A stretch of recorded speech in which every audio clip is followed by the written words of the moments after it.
Well, we all know posture is important, but sometimes it's easier just to slouch around. Okay. Mahala Grant-Grierson is here this morning, a yoga instructor here in town, to help fix our posture. Good morning. Good morning. I'm going to try. Okay, so go ahead and stand how you normally stand. Okay. Well, okay.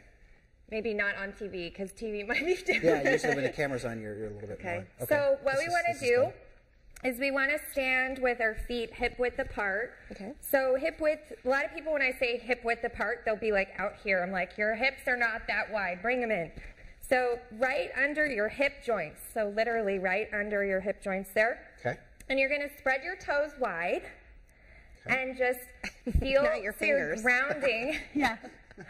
So you're grounding up from the floor, and you're going to engage your abs right here. So you're going to engage your core, so you pull your belly button in, and then you're going to just feel your pelvis slightly tilt, so you can put your hand behind your back here and your low back and your belly here, and just slightly tilt so your thighs are engaged. And we're going to try something now. Also, bring your shoulders. Are my knees locked? Because I'm worried I'm going to pass out. And breathe, and breathe.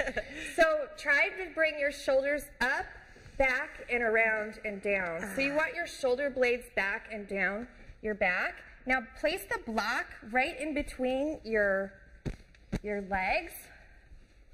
Yep. Maybe not this way either.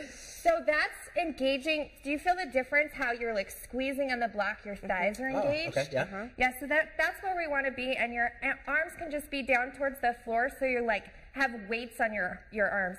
Now bring your chin slightly, so our tendency is to bring our chin like forward here. So we want to bring our chin back, and like when you go to the chiropractor, they'll always show how your neck is like curved one way or the other, and they always tell me, bring my chin back. So that's the big tip right there, pretending like there's a string coming up from the top of your head all the way up towards the sky. I can feel it in my shoulders. And go ahead and relax when you're ready. And stay I like feel this. completely natural.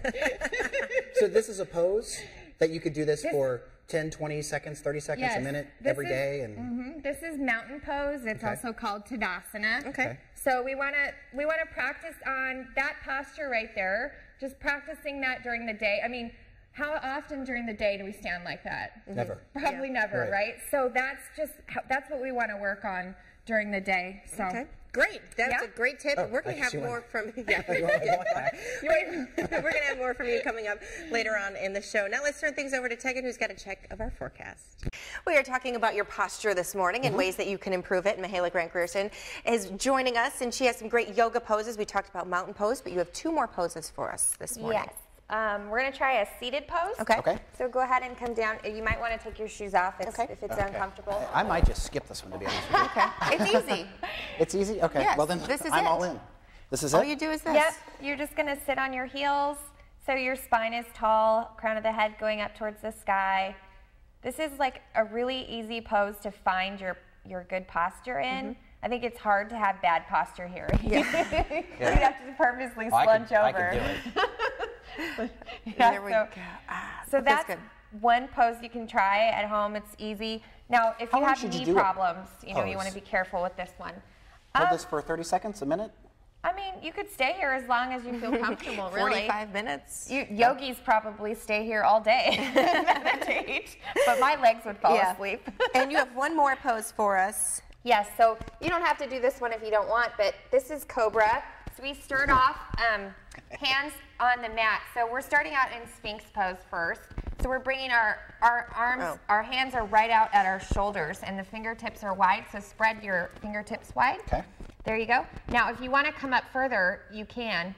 You're going to keep your pelvis and your toes on the mat. Might be tough with shoes, but our shoes are That's okay. So go ahead and extend your arms straight, and you bring your shoulders away from your ears. So if you're here, bring your shoulders away from your ears, so you're opening your chest and your spine is. That feels good. Yep. And then if you're super uber flexible, you can walk your hands in and bring yourself even more, keeping your pelvis and your toes on the mat. Now that is going to be a lot of back bend for some people. Yep. So. All right. Thank you very much for joining us this morning, Mahala. If you missed Mountain Pose, I will post it on our YouTube page later today.